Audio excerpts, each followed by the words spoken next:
I was 70 years old, lying in a bed that didn't feel like my own, 1 week after heart surgery that was supposed to save my life. Instead, it showed me the truth. I heard them whispering in the kitchen. My wife of 45 years, Camila, and my only son, Ryan. They thought I was asleep. My son asked if I would find out about the new trust fund. My wife laughed. "Your father," she said, "is a sentimental old fool." They thought I was weak. They thought I was finished. They didn't know I was listening. And they definitely didn't know about the secret I've been keeping for 30 years. The air in my bedroom was thick. It smelled of antiseptic and the faint sweet scent of roses. They were the expensive kind, the yellow ones Camila always bought for herself, arranged in a crystal vase on the dresser. I never liked roses. They always reminded me of funerals. I was 3 days out from a triple bypass.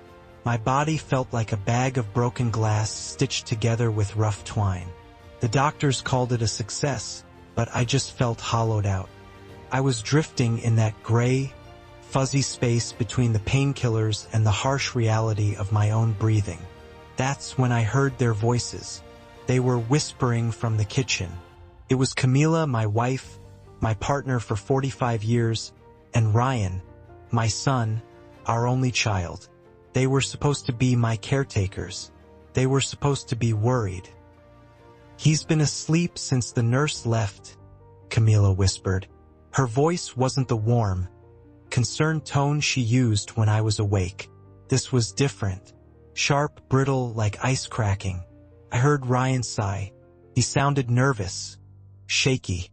"Mom, are you sure this is the right time? I mean, he just got home. What if what if he checks the main accounts?" My heart, the one they had just stapled back together, gave a painful, sickening lurch. Check the accounts. I hadn't looked at a bank statement in 20 years. Camila handled everything. She was the smart one, the one with the head for numbers, the one who understood all that Wall Street stuff. "I trust you with my life, Camila." I told her 100 times, and I meant it. Then I heard her laugh. It wasn't a real laugh. It was a short, cold sound. "Don't be ridiculous, Ryan," she said. "Your father is a sentimental old fool. A fool. A sentimental old fool." The words hit me harder than the surgical saw. They echoed in the silence of my room, louder than the ticking clock on the wall. This was the woman I had built a life with. Ryan's voice was still strained. "But the new trust fund, the transfers to the Swiss account, it's a lot, Mom. It's almost everything. What if the lawyers for the estate?" "The estate is handled." Camila cut him off, her voice suddenly like steel. "I am the executor. I have been his power of attorney for a decade. He gave me that power himself. He's a simple man, Ryan. He trusts me completely. And that trust is going to make us very, very rich." I squeezed my eyes shut so tight that bright spots danced behind my eyelids. The betrayal was so sharp, so complete. It tasted like acid in the back of my throat. They weren't just talking about money. They were talking about my entire life's work. I wasn't a banker or a lawyer. I was a master horologist, a craftsman.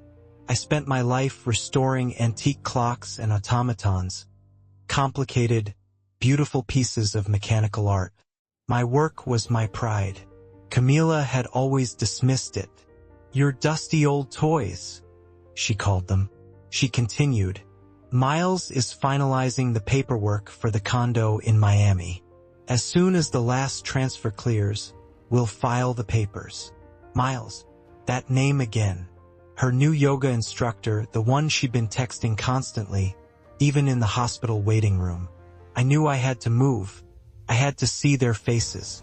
I couldn't just lie here and let this happen. I pushed the heavy blankets off. Every muscle in my chest screamed in protest. I grabbed the edge of the nightstand, my knuckles white. I forced myself to my feet. The floor was cold. I felt dizzy, but the rage was a fire in my belly, burning away the fog of the painkillers. I steadied myself against the wall, taking a shallow, painful breath. Couldn't let them know. Not yet. If they thought I was a fool, I would have to be the best fool they had ever seen. I practiced my weakest voice. I put a tremor in my hand. I shuffled my feet, making just enough noise on the hardwood floor as I appeared in the kitchen doorway, leaning heavily on the frame. They both froze. Camila was holding her phone. Ryan was holding a coffee cup. They looked like statues, their faces pale with shock. "Camila," I said, letting my voice crack. "Ryan, what trust fund are you talking about? Before I tell you what happened next, what lie my wife told me to my face, let me know in the comments where you are watching this story from. It helps this old man to know I'm not alone. And please hit that like button and subscribe if you've ever felt underestimated, because you will not believe what I did when I found out the truth." Camila jumped, the shock exploding across her face. The phone nearly slipped from her hand. Ryan was worse. The blood drained from his face and he dropped the coffee mug he was holding. The sound of shattering ceramic echoed on the kitchen floor. Coffee splashed across his bare feet, but he didn't seem to feel it. He just stood there, his mouth open, staring at me like a kid caught stealing from the cookie jar. A dead silence filled the kitchen. The only sound was my own breathing, partially real from the surgery, partially fake to seem even weaker. Camila was the first to recover. It was instant. Her face changed in less than a second. The cold, calculating look vanished, replaced by a mask of perfect, worried concern. "Oh, Ben, my God, you're up." She rushed toward me, her hands outstretched. "You shouldn't be out of bed. You're too weak."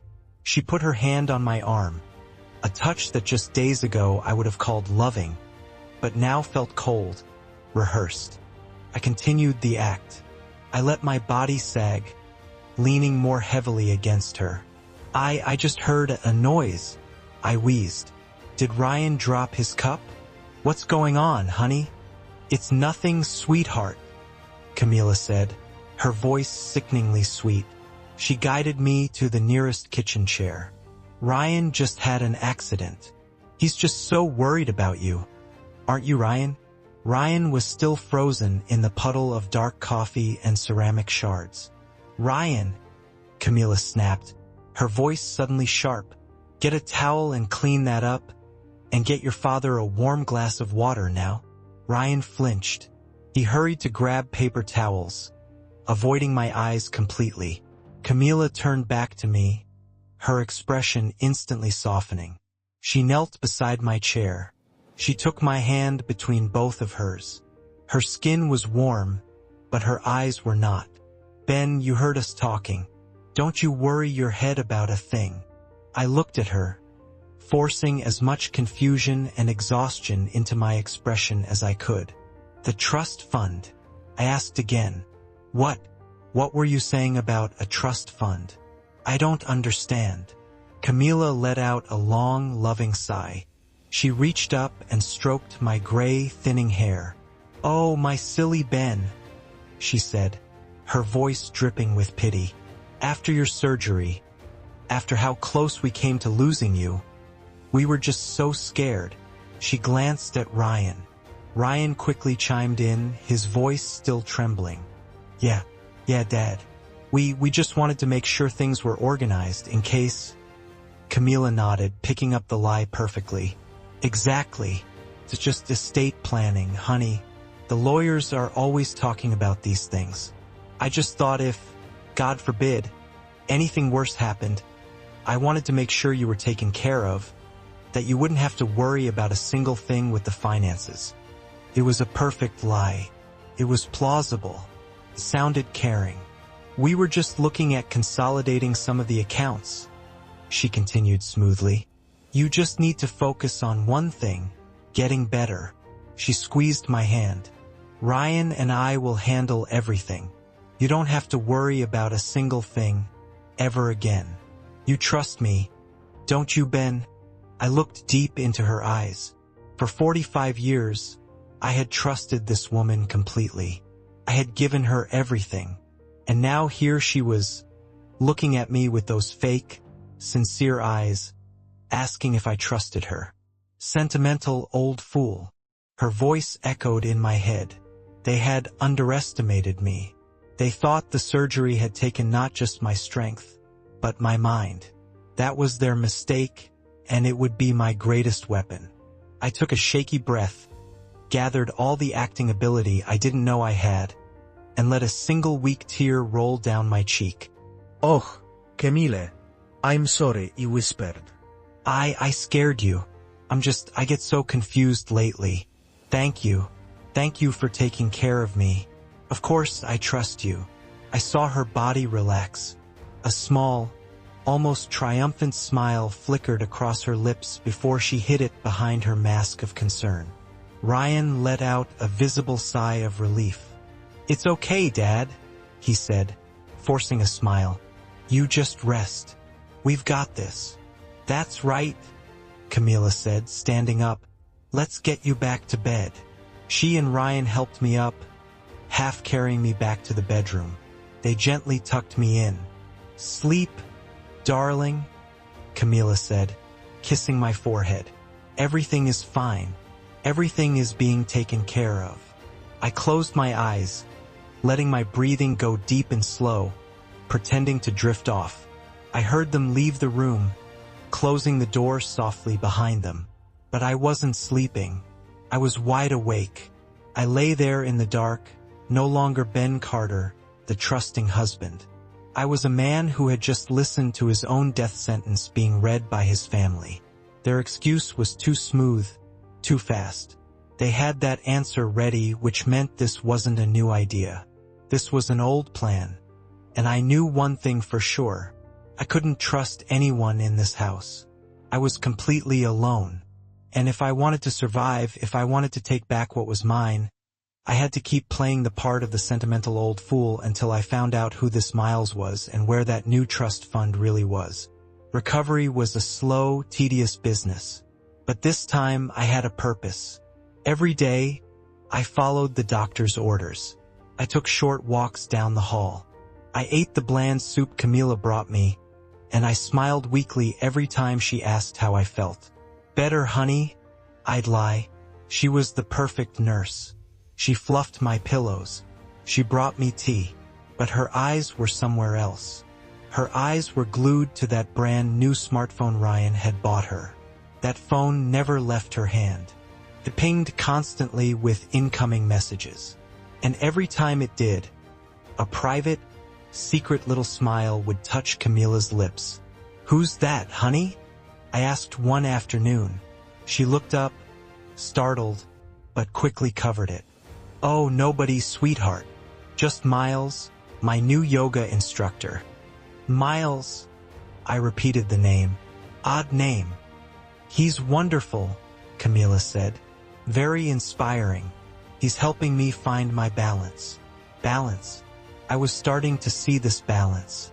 It meant she'd step out onto the back porch for important calls. Her voice a low, giggling whisper. She said it was charity work, organizing a church fundraiser.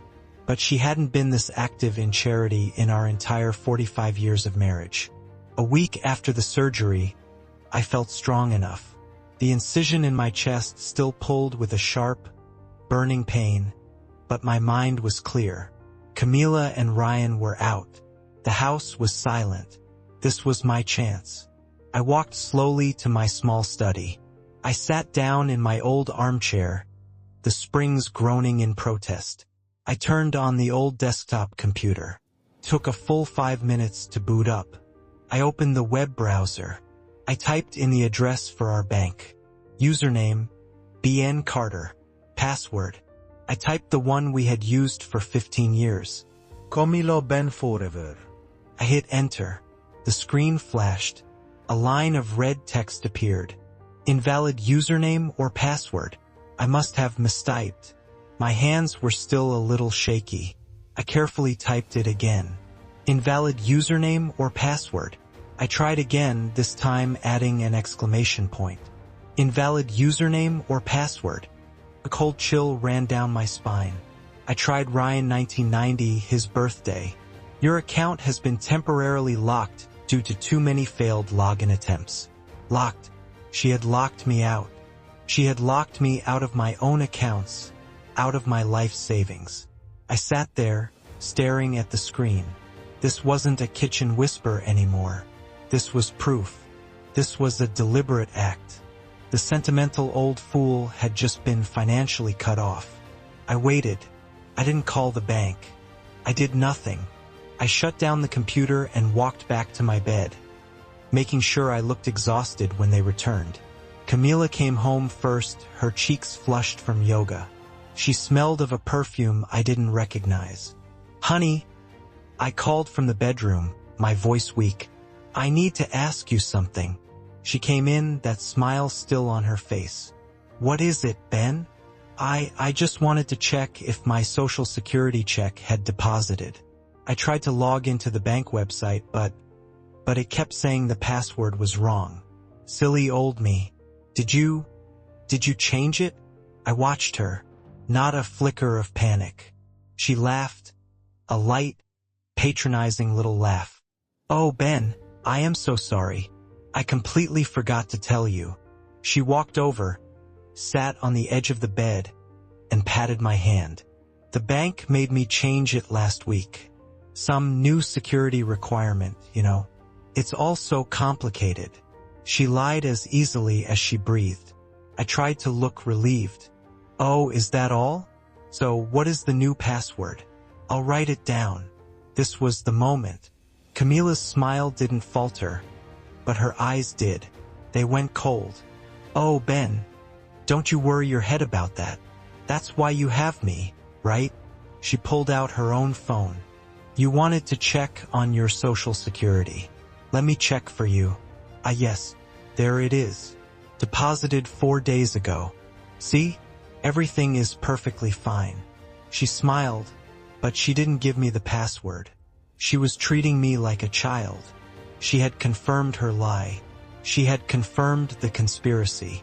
"Thank you, honey," I said, forcing myself to swallow the bile in my throat. She left the room. I lay there, staring at the ceiling. She had locked me out of my own life, and she had done it with a smile. Why change the password now? Right after my surgery, right after they were whispering about a new trust fund? And my mind kept coming back to the constant ping of her phone. Miles. Who the hell was this yoga instructor? Was he more than just an instructor? Was he the reason she needed unrestricted access to my money? I knew I couldn't ask her again. If I wanted the truth, I was going to have to find it myself. And I realized this old fool was going to have to use a few of his old tricks. The mail became a new source of anxiety. Usually, Camila would retrieve it from the mailbox at the end of our driveway. She'd sort it at the kitchen counter. I was never allowed to touch the important pile. "It's all handled, Ben," she'd say. But now I needed that clutter. I needed to see what she was handling. My chance came about 3 days later. It was a Tuesday. Camila had left for her yoga class. Ryan was somewhere else. I was in the living room, supposedly napping. The mail truck rumbled by. I heard the familiar clank of the mailbox lid closing. My heart hammered against my ribs. I waited 5 full minutes, listening. The house was silent. Slowly, painfully, I pushed myself off the recliner. Every step to the front door was a small agony. I leaned on my cane. I opened the door and stepped onto the porch. I shuffled down the walkway to the mailbox. My hands were trembling as I fumbled with the small metal latch. I pulled out the bundle of letters. It was mostly junk. But then, tucked in the middle, I saw it. An envelope from Capital One Bank.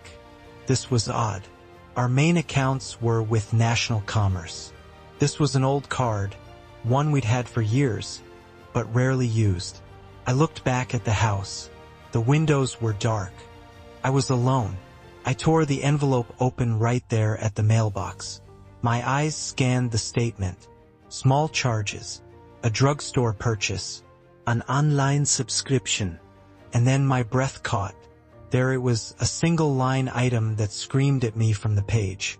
Date: last Tuesday. Merchant: Larridge Restaurant. Amount: 450.63. Larridge. I knew that name. It was that incredibly expensive French restaurant downtown. The kind of place with white tablecloths and waiters in tuxedos. The kind of place Camila and I had never been to. Camila always said it was frivolous and pretentious. For 50. That wasn't a meal for one person.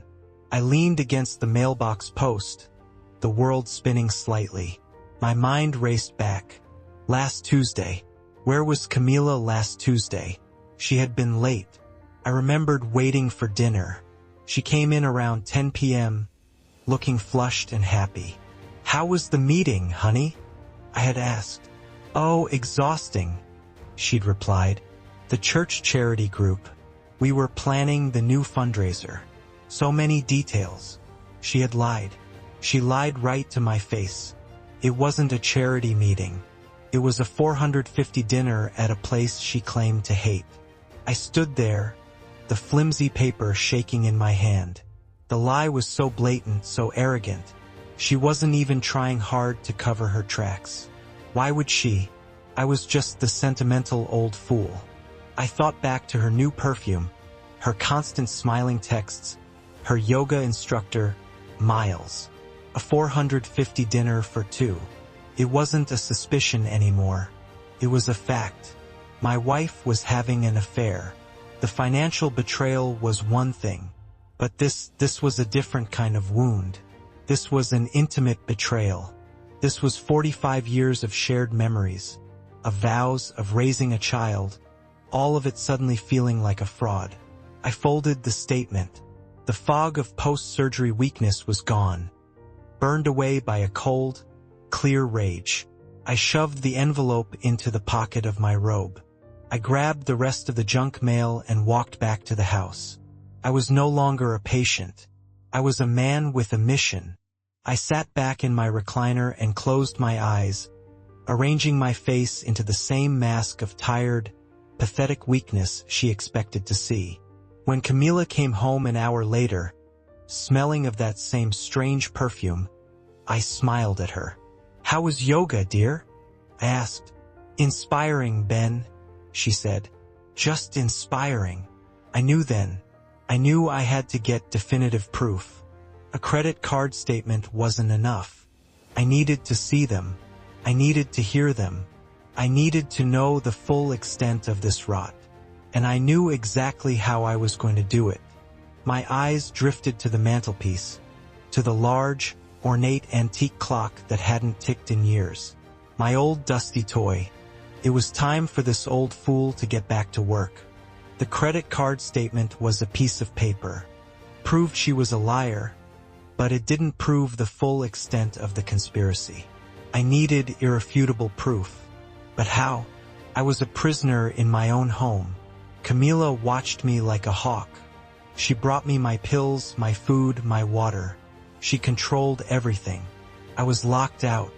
She and Ryan saw me as a patient, a burden, a broken thing to be handled. The sentimental old fool in the recliner. How does a fool fight back? My eyes drifted across the living room and landed on the mantelpiece. It was sitting there, just as it had for 20 years, thick with dust. The Boule marquetry clock. It was a magnificent, ridiculously ornate French piece from the 18th century, all swirling brass inlay and tortoise shell. It stood 2 feet high. Camila hated it. It's so gaudy, Ben, she'd always complained. A hideous dust trap. She didn't understand. She saw a dusty object. I saw a universe of intricate gears, levers, and springs. She always dismissed my work. Fiddling around in that garage, she called it. Your little projects. She never understood the patience it took. I wasn't just a tinkerer. I am a master horologist. I've built automatons from scratch. Complex mechanical beings. My mind and my hands understood things she couldn't even comprehend. And as I looked at that clock, I realized she had just handed me my weapon. It was the perfect Trojan horse. It was large. It was hollow. It was analog, a piece of junk from a bygone era that she would never, ever suspect. And its position was perfect. It sat on the center of the mantel, aimed directly at the living room sofa, the very sofa where Camila sat every evening, her back to the fireplace, laughing into her phone with Miles. I had a plan. I waited until she was in the room, scrolling through her phone. I pushed myself up from the recliner, leaning heavily on my cane. I shuffled over to the fireplace. I reached up and tapped the glass face of the clock. It was silent, its hands frozen. "You know," I said, my voice intentionally gravelly, "this old thing hasn't ticked in 10 years. Camila didn't look up. And it's just furniture, Ben. Honestly, I've been meaning to throw it out." "No," I said a little too sharply. I softened my tone. "No, it's a beautiful machine, a puzzle. My hands, they're getting so stiff." I held up my right hand, making it tremble. "The doctor said I need to do small, precise movements, physical therapy. I think I'll try to fix it just to pass the time. Keep my fingers busy." Camila finally looked up from her phone. Her eyes filled with that familiar patronizing pity. "Fix it, Ben? You just had heart surgery. You can't be fiddling with that." "It's not heavy lifting," I insisted gently. "It's just small parts. It would give me something to focus on. Please, honey. I'm going crazy just sitting here." She sighed. "Whatever, Ben. Fine. Play with your toys. Just don't make a mess, and don't overdo it." "I won't," I promised. She went back to her phone. She had already dismissed me. The old fool was just going to his corner to play. With a theatrical grunt, I carefully lifted the heavy clock from the mantel. I played up the weakness, letting my arms shake. Camila didn't even flinch. She was already texting Miles. I clutched the clock to my chest. It was heavy, solid. It was my key. I shuffled slowly across the living room, but I didn't go to the kitchen table. I turned toward the back door, the one that led to the garage, my workshop, my sanctuary. The door clicked shut behind me. I was alone in my element. The trap was about to be set. The garage was my sanctuary. I clicked the deadbolt on the door connecting to the kitchen. This was the one room in the house Camila never entered. It was messy. It smelled of machine oil, sawdust, and time. It was the only place I still felt like myself. I placed the heavy clock on my workbench. I looked down at my hands. They were shaking, a fine, persistent tremor, the lingering betrayal of the surgery. But this tremor wasn't weakness. It was just noise. My mind was perfectly, terrifyingly clear. "Play with your toys," she'd said. I opened my main toolbox. Not the one with hammers and wrenches, but the one lined with dark green velvet. Inside, my tools lay in their precise cutouts. Jeweler's loops, tweezers so fine they could pluck a hair, tiny screwdrivers with color-coded handles. This was a surgeon's kit, and I was about to perform an operation. I carefully removed the ornate back panel, setting the tiny brass screws in a magnetic dish. The clock's guts were exposed, a beautiful frozen forest of brass gears, levers, and coils. As I looked at the silent mechanism, I heard her voice in my memory. "It's useless. It doesn't make money. It's just useless junk." Useless? I whispered to the empty garage. I gently lifted out the entire chime assembly. It left a perfect hollow cavity in the clock's base.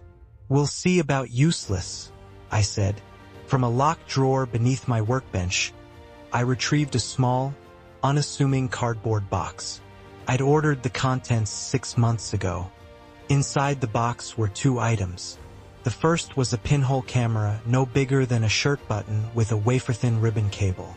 The second was a voice-activated digital recorder, smaller than a matchbox with a battery life of 150 hours. This was my new mechanism. I put on my magnifying loupe. My hands steadied. The tremor was still there, but my intent guided the tools. This was my work. This was my art. I examined the ornate front of the clock, the intricate brass inlay swirling against the dark tortoise shell. I found what I was looking for, a tiny shadow in the brass, a decorative no larger than a pinhead. Using a micro drill bit, I carefully, painstakingly drilled through the thick wood from the inside out, widening that hole by a fraction of a millimeter, just enough for the lens. It was meticulous, nerve-wracking work. One slip and I'd ruin the facade. But I didn't slip.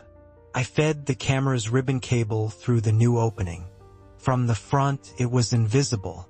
But from the inside, its tiny eye now had a perfect panoramic view of the living room sofa. I secured it in place with a drop of black jeweler's epoxy. Next, the recorder. I placed it deep in the cavity where the chime assembly had been. I secured it with a small bracket I fashioned from a scrap of brass. It was voice-activated. It would sleep silently until it heard them. I rerouted the wires, connecting both devices to a compact, high-capacity battery pack I'd built myself. It would be enough. More than enough. I put the main gear assembly back in place, not to make it work, but to make it look right. Finally, I replaced the back panel, screwing in each tiny brass screw, one by one. I picked up the clock. It was heavier now, weighted. I stood there for a long time just looking at it. The dust, the gaudy gold, the frozen hands. To Camila, it was a symbol of my uselessness. I smiled. She was right. It was useless as a clock. But as a witness, as the instrument of her downfall, it was perfect. I carried my beautiful, silent listening machine back into the house. I was ready. Now I just needed the opportunity. I carried the clock back into the living room, my steps slow and measured. I made sure to let out a small grunt as I lifted it, leaning heavily on my cane. Camila was on the sofa, bathed in the blue light of her phone. She didn't look up. "Just need to put this back," I mumbled. I settled the clock back onto the center of the mantelpiece. It looked exactly as it had for the last 20 years. Dusty, gaudy, silent. But it was no longer just a piece of furniture. It was a loaded gun, and it was pointed directly at her. My hands, still trembling slightly, fiddled with its position. "Just want to get it straight," I whispered, nudging it a fraction of an inch to the left. Perfect. The tiny, invisible lens now had a clear, unobstructed view of the entire sofa area, the hallway entrance, and the front door. Camila sighed, a sound of pure annoyance. "Are you done, Ben? You're blocking the television." "Yes, dear," I said, shuffling obediently back to my recliner. "I'm done." The rest of the day was a performance. I napped in my chair, or at least I pretended to. I ate the watery, flavorless broth Camila served me for dinner, spooning it slowly, making sure to look weak and frail. Ryan was there too. He sat at the table, eating in tense silence. He looked like a trapped animal. Around 8 o'clock, as Camila was clearing the dishes, I began the second act. I pressed my hand to my chest, just over the incision, and let out a short, sharp gasp. Oof! It was just quiet enough to be real, but just loud enough for her to hear. Camila paused, her back to me. She sighed. "What is it now, Ben?" "It's just my chest," I said, pitching my voice low and thin. "It feels tight, and I'm so tired, Camila. Just exhausted, more than usual." This was the perfect bait. My recovery was real. My pain was plausible. "Did you take your pain medication?" she asked, her voice flat. "I did," I lied.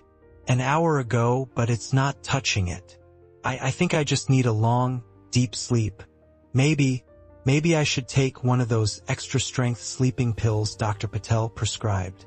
I saw Ryan throw a quick, nervous glance at his mother. Camila's expression didn't change, but I saw a flicker of something in her eyes. It wasn't concern. It was calculation. Opportunity. "Well, don't overdo it," she said, her voice still flat. "But yes, you should rest. A good, long sleep will probably do you a world of good." I think I will," I said, pushing myself up from the recliner with a groan. "I think I'll turn in right now." I shuffled into the kitchen, my cane tapping on the tile. I went to the counter where my small pharmacy of pill bottles was lined up. I picked up my bottle of beta blockers. In the shadow of my body, I palmed the small white pill. Then, with my other hand, I picked up the large amber bottle marked for insomnia, as needed. I had emptied that bottle 2 days ago. It was now filled with identical-looking vitamin C tablets. I shook one of the large vitamins out into my trembling palm. I held it up as if checking the dosage, making sure they could both see it.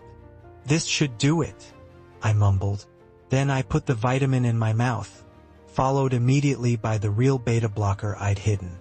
I grabbed the glass of water on the counter and took a long, slow swallow. I let out a shaky sigh. "There. That should keep me under for a while." "Good," Camila said. Her voice was suddenly brighter. "Too bright. You just go to bed, Ben. Don't worry about us. We'll be very quiet." "Thank you, dear," I said. I looked at Ryan. He wouldn't meet my eyes. "Good night, son." "Good night, Dad." I shuffled down the hall to my bedroom. I could feel their eyes on my back. I closed my bedroom door. I didn't turn on the light. I sat on the edge of the bed for a full minute. The performance had exhausted me, but the adrenaline was sharp. I waited. I heard the muffled sound of the television in the living room. I heard Camila and Ryan talking, their voices too low to make out. I reached under my mattress and pulled out my old second phone. Not the new smartphone Ryan had gifted me, which I was certain he was monitoring, but my old, reliable device. I opened the simple hidden app one had installed, the one that synced to the camera and the recorder. The screen flickered to life. The connection was strong. I saw my own living room, filmed from the mantelpiece. The angle was perfect. I could see the sofa, the front door, the hallway entrance. It was silent. I plugged in my earbuds, hiding the white cords under the blanket. I pressed the audio button. "Just took it." I heard Camila's voice, now crystal clear in my ear. "He'll be out like a light for hours. He looked awful. So gray." "Good," Ryan said.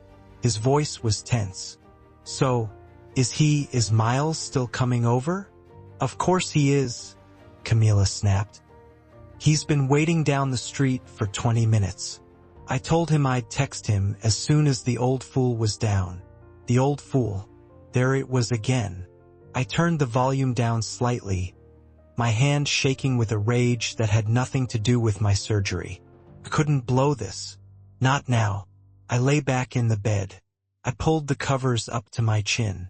I placed the phone on the pillow next to me, the screen dark, the earbuds hidden in the shadows. I stared at the ceiling in the darkness. I heard the ping of Camila's phone in the other room. A text. I heard her low, happy murmur. I heard the front door open and close. I heard a new voice. A man's voice. Smooth. Confident. "Is he asleep?" "Like a dead man," Camila whispered, and then she laughed. I didn't move a muscle. I just lay there, a 70-year-old man, a sentimental old fool, listening to his entire life burn down in the next room. I turned the volume back up. I waited. The show was about to begin. The sound of the doorbell chimed through the house. My screen, dark until now, lit up with the camera feed. The living room, seen from the high angle of the mantelpiece, was bathed in the dim light of a single table lamp. The front door opened. A man stepped inside. He was not what I expected from a yoga instructor. He was my age, maybe a few years younger, but he looked solid. He was wearing a dark blazer, an open-collared shirt, and expensive-looking shoes. He had a full head of silver hair, perfectly styled. He looked like a doctor or a lawyer. He looked like my doctor. He looked like Dr. Miles Harrison, my cardiologist's partner. I squinted at the screen. It was him, Dr. Harrison, the man who had reviewed my pre-op charts, the man who had patted my shoulder and said, "You're in good hands with Dr. Patel." My blood ran cold. This wasn't just some random affair. This was something else. Camila didn't just greet him. She flowed into his arms. She wrapped herself around him, and he kissed her. Not a peck on the cheek. He kissed her deeply, passionately. One hand tangled in her hair, the other pressed firmly against the small of her back. He kissed her in my living room, 10 feet from where I lay. He kissed my wife of 45 years. I felt the air leave my lungs. The incision in my chest felt like it was ripping open. I wanted to scream. I wanted to storm out there. But I did nothing. I just watched. I forced myself to watch. The old fool had to see the whole show. They finally broke apart. Miles looked toward the hallway, toward my closed bedroom door. His voice, captured perfectly by the microphone, was smooth and deep. "Is he asleep? Really asleep?" Camila laughed. That cold, brittle laugh I'd heard in the kitchen. "Sleeps like the dead, Miles," she said. She ran a hand over his blazer. "He took that pill I told you about. He won't be hearing a thing until morning." "Good," Miles said. He took off his blazer. "Because we have a lot to discuss." He didn't look like a man in love. He looked like a man at a business meeting. Camila was a different person. The mousy, long-suffering wife was gone. In her place was a vibrant, energized woman. Her eyes were sparkling. She was wearing lipstick at 9 o'clock at night in her own home. She led him to the sofa, my sofa, and they sat down directly in the center of the camera's view. "So," she said, curling her legs up under her, "how did the final meeting go?" "Flawlessly," Miles said. He reached into his blazer and pulled out a thin leather-bound folder. "The offshore accounts are active. The new trust is funded. The transfers from your joint accounts are complete. As of 3 hours ago, Ben Carter is officially liquid. And he has no idea." "None?" Camila asked, her voice gleeful. "None. As you said, he's a sentimental fool. He trusts you. He signed that power of attorney 10 years ago and never looked back. He gave you the keys to the kingdom, Camila. He just didn't expect you to change the locks." I lay in the dark, my earbuds pressing into my skull. My heart was a stone. My whole life, 45 years, was a lie. The charity meetings, the yoga classes. It wasn't just a simple affair. It was a long con, a meticulously planned financial execution. And the man she was doing it with was a doctor, a man I had trusted with my health. I felt a tear, hot and sharp, slide from the corner of my eye. It wasn't a tear of sadness. It was a tear of pure, undiluted rage. Camila leaned in and kissed him again. "Thank you, Miles, for everything. I couldn't have done it without you." "We're a team," he said, patting her knee, but his eyes were cold, calculating. "Now we just have to handle the last part. The divorce and your son. My son, Ryan." My heart, the one I thought couldn't break any further, splintered into 1,000 more pieces. I held my breath. I had to hear this. They settled onto the sofa. Miles opened the thin leather folder. He wasn't acting like a lover anymore. He was all business. "Okay, let's go over the numbers one last time," Miles said. "The new trust fund. How is it?" I leaned closer to my phone. This was it. Camila practically purred. She leaned over his shoulder. "It's perfect, Miles. Absolutely perfect." My blood turned to ice. "The final transfer from the joint brokerage account went through this morning," she said. "Just like you advised, I used the power of attorney he signed in 2010. He never even read the fine print. She mimicked my voice. The accounts in Geneva are active, she continued. The funds are secure. All told, we've successfully moved just over 7.5 million. Everything he spent his life building. All that time in his dusty workshop, gone in a few clicks. 7.5 million. Couldn't breathe. That was everything. That was the sale of my automaton collection. That was the inheritance from my father.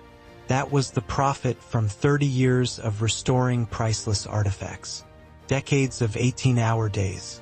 Gone in a few clicks. I felt a profound, bottomless emptiness. She hadn't just stolen my money. She had stolen my time. She had stolen my life. Miles nodded. Good. The house is already in your name, so that's safe. Your lawyer is ready to file the divorce petition first thing tomorrow morning. Finally, Camila sighed.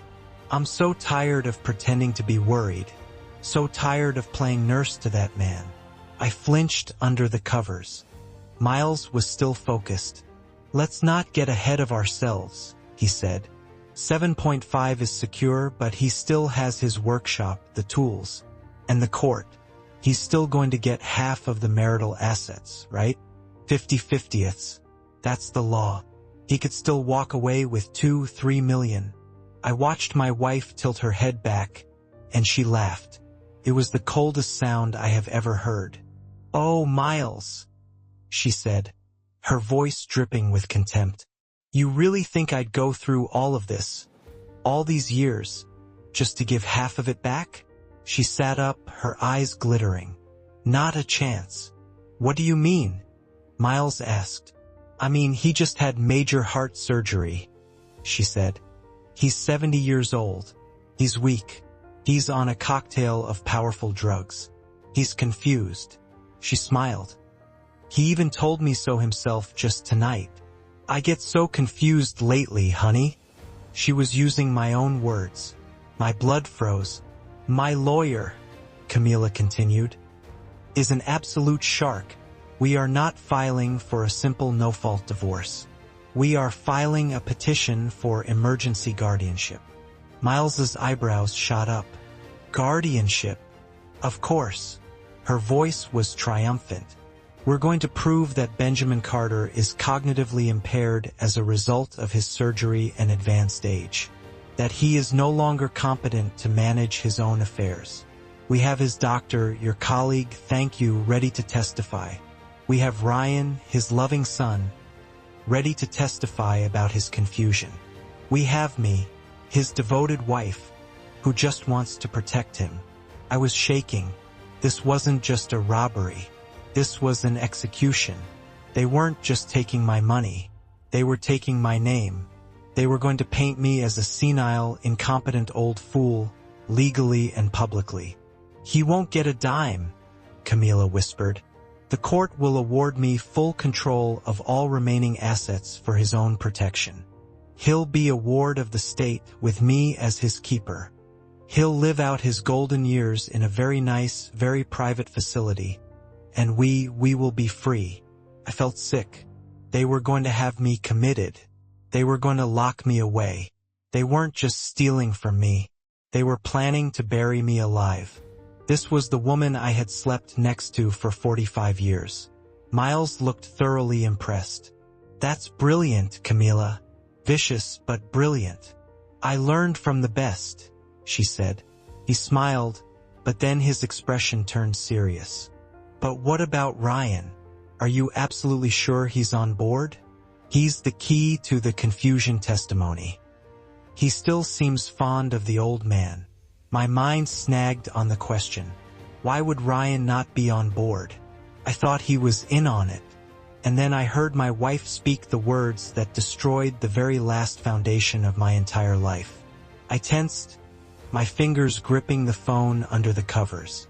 Ryan, my son, my boy, fond of me. A stupid, desperate spark of hope ignited in my chest. He's my son, I thought. He can't be part of this. He's being manipulated.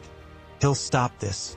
I waited, praying to hear Camila say Ryan was a problem. Instead, I heard Camila laugh. It wasn't the cold laugh I'd heard before. This was a deep, throaty, genuinely amused sound. It was the laugh of a woman who held the ultimate victorious secret. "Fond of him," she finally said, her voice thick with pure mockery. "Oh, Miles, you always were the sentimental one, not Ben." "What do you mean?" Miles asked. "He's Ben's son. There's a bond." "A bond?" Camila's voice turned sharp. "A bond built on what exactly?" "A lifetime of lies." I didn't understand. "What lie?"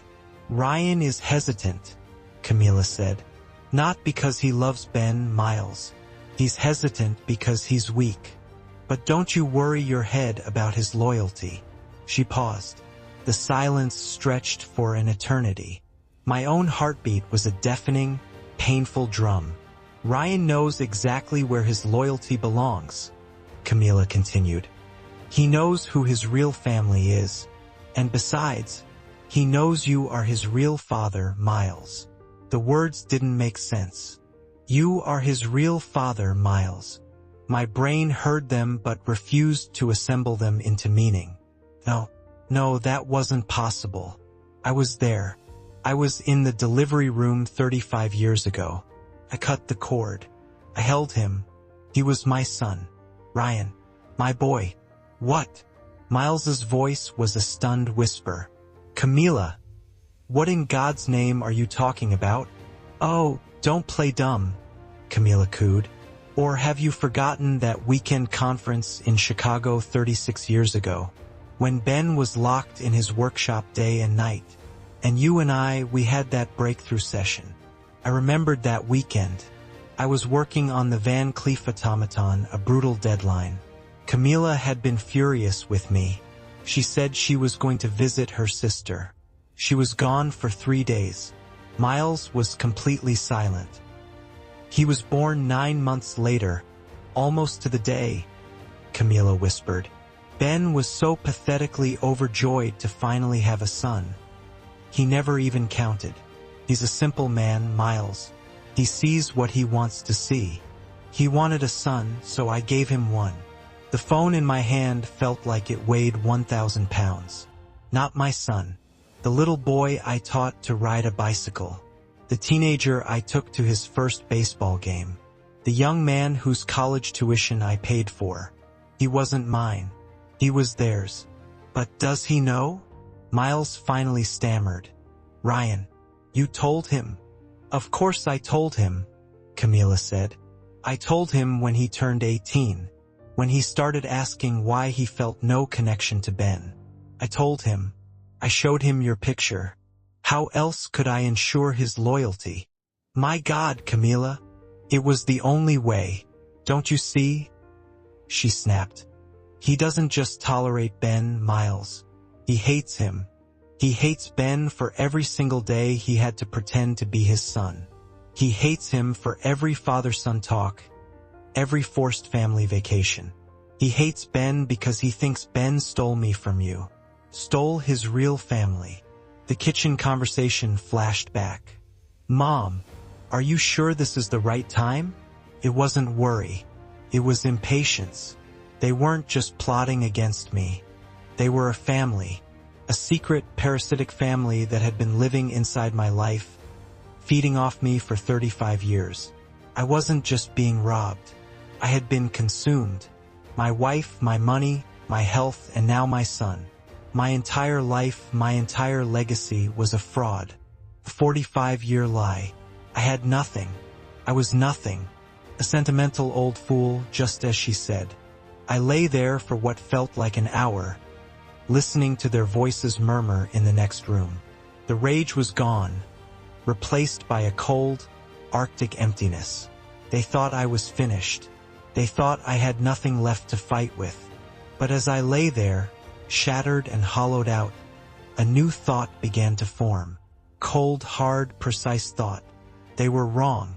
I did have one thing left. One thing they didn't know about. One thing Camila had dismissed as useless junk 30 years ago. I had my secret. I had Julian Roth. I turned my head on the pillow. Across the room, in the sliver of moonlight, I could see its silhouette. It was on my dresser. The peacock. It was an automaton I built 30 years ago. A mechanical peacock, life-sized, made of silver and brass with a tail inlaid with hundreds of tiny stones. It was my masterpiece. It had taken me 2 full years to build. Camila despised it. That thing, she always called it. She hated it because it represented the one time I had completely shut her out. She thought I'd been paid a modest craftsman's fee for it. She had no idea who the client really was or how he paid me. The client was Julian Roth. Even 30 years ago, the name was a legend. A recluse billionaire so rich he didn't deal in banks, so paranoid he didn't deal in paper trails. I remembered the meeting. Julian Roth looked at my blueprints. He hadn't negotiated. He simply asked, "How do you want to be paid?" He said, "I do not write checks." He didn't pay me in cash. He paid me in bearer bonds. Thick, crisp certificates locked in a steel box. Bonds from pre-war European corporations.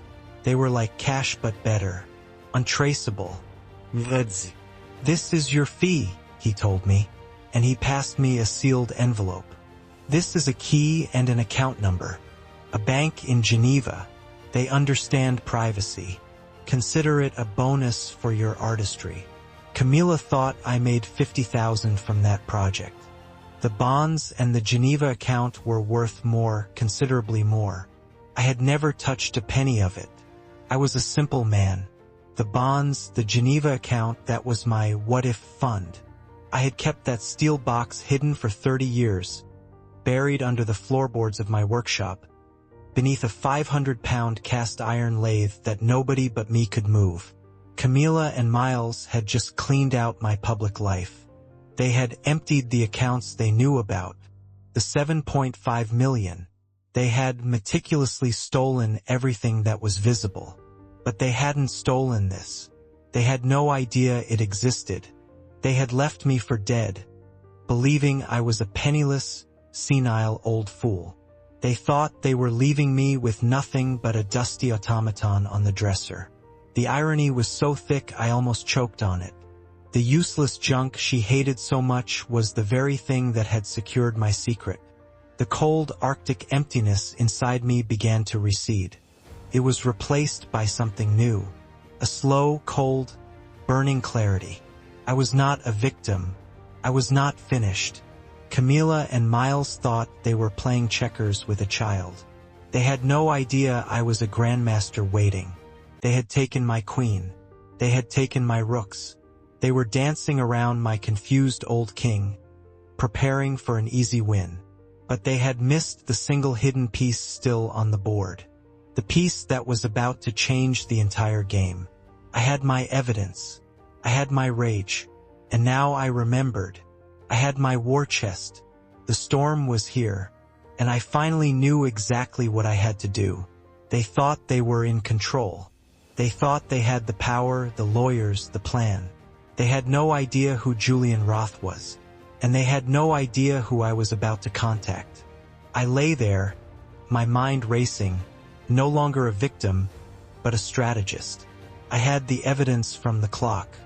I had the untraceable funds from the steel box. But I knew that wasn't enough. Camila was smart, viciously smart. She wasn't just my wife.